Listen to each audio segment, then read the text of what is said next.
Assalaamu calaykum. Ku soo dhawaada xalqadda 13aad ee taxanaha Falastiin. Masaajidka Al-Aqsa waa qibladii ugu horreysay ee ay muslimiintu u tukadaan, iyo masjidka saddexaad ee barakaysan ee Islaamka. Waxaa ka horreeya oo keliya xaramka Maka iyo masjidka Nebiga ee Madiina. Salaada Masjidul Aqsa lagu tukado waxay la mid tahay 500 oo salaadood, sida Nebi Maxamed nabadgelyo iyo naxariis korkiisa ha ahaatee laga soo wariyay.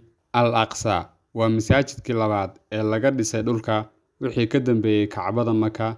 Masjidul Aqsa waxaa markii ugu horreysay dhisay Nebi Ibraahim calayhi salaam.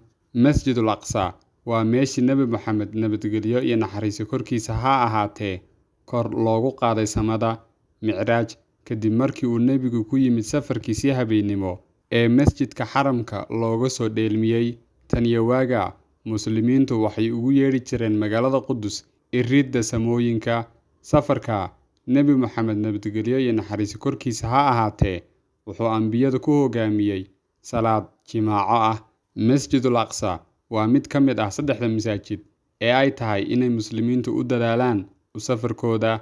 Sida magaciisa Carabiga ahi tilmaamayo, waa masaajid fog, maxaa yeelay wuxuu ku yaalaa barkad rogsan halkii ay ka bilaabatay dacwada Islaamku.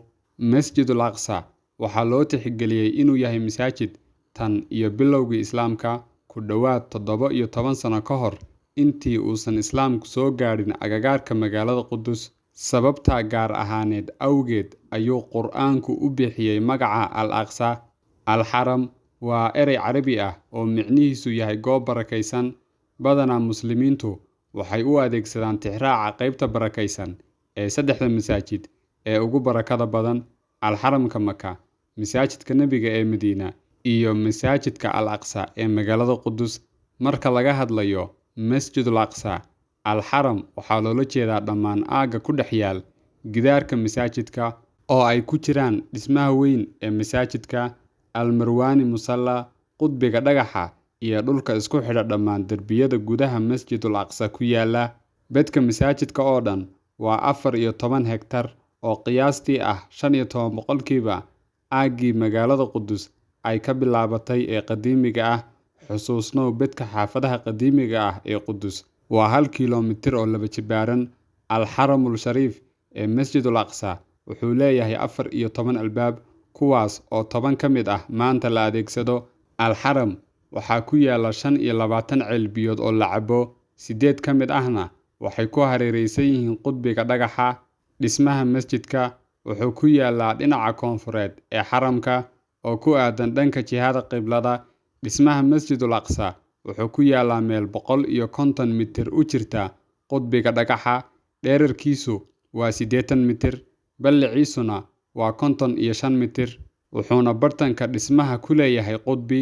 Masjidul Aqsa wuxuu leeyahay 11 albaab, 7 ka mid ah waxay ku yaalaan dhanka waqooyi, 1 albaabna dhanka bari, 2 albaab waxay ku yaalaan dhanka galbeed, halka midka hadhayna uu ku yaalo dhanka koonfureed. Taariikhda saxda ah ee dhismaha masaajidka lama oga, inkasta oo taariikhyahanada casriga ah badankood isku raaceen in la dhammaystiray wakhtigii khaliifkii Umayyadeed ee Al-Waliid ibnu Cabdulmaalik, muddadii u dhaxaysay 86 ilaa 96 taariikhda hijriyada, una dhiganta sanadkii 705 ilaa 714 taariikhda miilaadiga. Iyagoo Umayyadeedku ay bedeleen masjidkii hore ee uu dhisay khaliifkii toosnaa ee Cumar ibn al-Khattab. Masjidul Aqsa wuxuu leeyahay 53 tiir oo marmar ah iyo 49 tiir oo dhagax ah. Tiirarka dhagaxa ahi waa kuwo xajmi weyn oo laba jibaaran, waxayna hayaan dhismaha masaajidka, halka tiirar marmareedku yihiin kuwo yaryar oo ka samaysan marmar. Qudbigu wuxuu ku yaalaa bartamaha Masjidul Aqsa, dhererkiisuna waa 14 mitir, oo lagu daboolay farshaxan qurxoon oo la isku dhafay, taasoo ka dhigtay mid qurux badan oo soo jiidasho leh. Qiblada Masjidul Aqsa waxay ku hoos taallaa qudbiga cidhifka koonfureed ugu dambeeya. Horay waxaa loogu yeedhi jiray Mixramkii Daa'uud, laakiin markii dambe waxaa loo bedelay Mixramkii Cumar. Masjidul Aqsa wuxuu leeyahay qayb dumarka u gaar ah oo ka kooban 10 goobood oo ay xajinayaan 9 tiir oo si wanaagsan loo adkeeyay. Qudbiga dhagaxa Dome of the Rock, Nebi Moxamed nabadgelyo iyo naxariiso korkiisa ha ahaatee, waxaa laga soo dheelmiyay Maka Israa, kadibna wuxuu u sii gudbay xagga samada Micraaj isagoo raacay xayawaan samaawi ah oo la yiraahdo Alburaaq oo ku socon karay xawaare aan la qiyaasi karin. Bilowgii safarka samada, Buraaq wuxuu nebiga ka qaaday dhagax u dhowaa Masjidul Aqsa, halkaas oo uu safarkii nebiga nabadgelyo iyo naxariiso korkiisa ha ahaatee ee samada uu ka bilowday. Markii ay muslimiintu furteen magaalada Qudus, waxay ku guuleysteen inay ka aqoonsadaan dhagaxan iyagoo adeegsanayay tilmaantii uu siiyey nebigu, waxayna ka dhiseen dhismo weyn oo xasuus ah oo ay ugu magac dareen Qudbiga dhagaxa Dome of the Rock. Dhagaxan ayaa ah xayndaab weyn oo aan caadi ahayn oo daboola god ka hooseeya oo hadda loo adeegsado qol lagu tukado. Qudbigu waa dhisme cajaa'ib leh oo ku dhex yaala bartamka xaramka, kaas oo u dhisay asalkiisina ku celiyay khaliifkii Umayyadeed ee Cabdulmaalik ibn Marwaan intii u dhaxaysay sanadihii 65 ilaa 86 ee taariikhda Hijriyada, una dhigan sanadkii 685 ilaa sanadkii 705 ee taariikhda miilaadiga. Qayb ka mid ah qudbiga ayaa markii ugu horreysay la dhisay, waxaana loo yaqaanaa qudbiga silsila. Markii naqshadayntii qudbiga uu ansixiyay khaliifkuna, dhismaha qudbiga ayaa la bilaabay. Qudbiga dhagaxa waxaa laga dul dhisay dhul buuraley ah oo si dabiici ah uga sarreeya inta kale ee xaramka Aqsa. Buurta ku xeeran qudbiga oo loo yaqaano dayrka ama saxanka dhagaxa waxaa ku daboolan marmar cad, iyada oo aagga buuraleyda ah ee ka hooseeya qudbiga lagu galo 8 jaranjaro oo dhagax ah ilaa laga gaadho qudbiga lagu magacaabo Almaraaqi. Qudbiga dhagaxu wuxuu ka kooban yahay shaxan 8 geesle ah oo ay ka dul taagan tahay qoor alwaax ka samaysan oo uu ka dambeeyo qudbiga dahabiga ah. Shaxankan 8 geeslaha ah wuxuu leeyahay 4 dhinac oo u jeeda 4 jiho iyo dhagaxa oo ku yaala bartankiisa. Dhagaxu wuxuu sare u kacsan yahay 1.5 mitir, dhererkiisuna waa 18 mitir, halka balliciisu yahay 13 mitir. Qoorta dhismuhu waxay leedahay qolof sare oo leh 16 daaqadood oo gudahoodu ka samaysan yihiin muraayado, halka dibadooduna ka samaysan tahay baloogyo shiinays loo yaqaano qashani oo lagu qurxiyay daaqado haweed ku wareegsan. Qudbiga dhagaxu wuxuu ka samaysan yahay alwaax iyo birta loo yaqaano lead.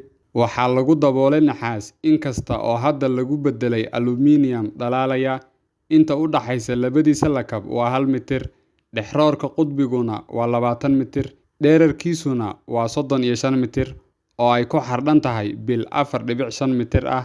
Isku soo wada duub oo shaxankani wuxuu daboolaa qiyaastii 1200 mitir oo gudaha dhismaha ah, kaasoo ay iftiimiyaan 56 daaqadood, kuwaas oo 40 ka mid ah yihiin kuwo ilaysku ka soo dhex baxo, halka 16 kalena ay yihiin kuwo madow.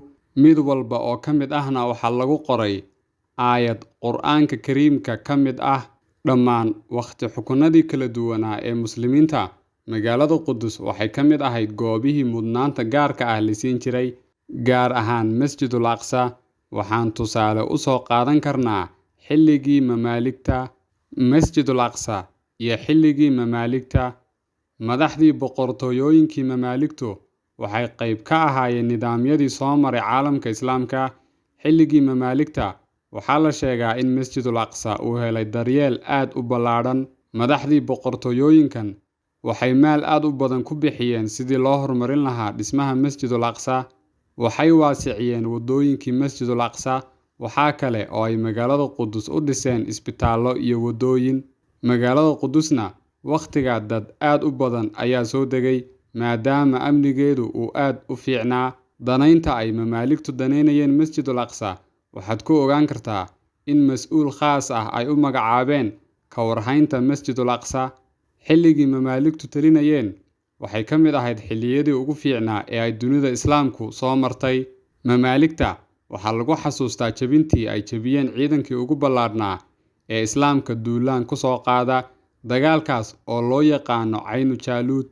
Mamaaligtu waxay dareensanaayeen mas'uuliyadda ka saaran dadka muslimiinta ah ee ay xukunka u hayaan, waxayna magaalada Qudus ka dhiseen iskuulo iyo macaahid waxbarasho. Mamaaligtu waxay hormariyeen guud ahaan magaalada Qudus, balse aakhirkii waxaa riday Cusmaaniyiintii. Waqti xaadirkan, magaalada Qudus waxaa ku yaalla ilaa 50 goobood oo taariikhi ah, kuna magacaaban mamaaligtii. Xalqadana maanta intaa ayay nooga eg tahay. Fadlan haddaad muuqaalkan ka heshay, like garee, lana wadaag asxaabtaada.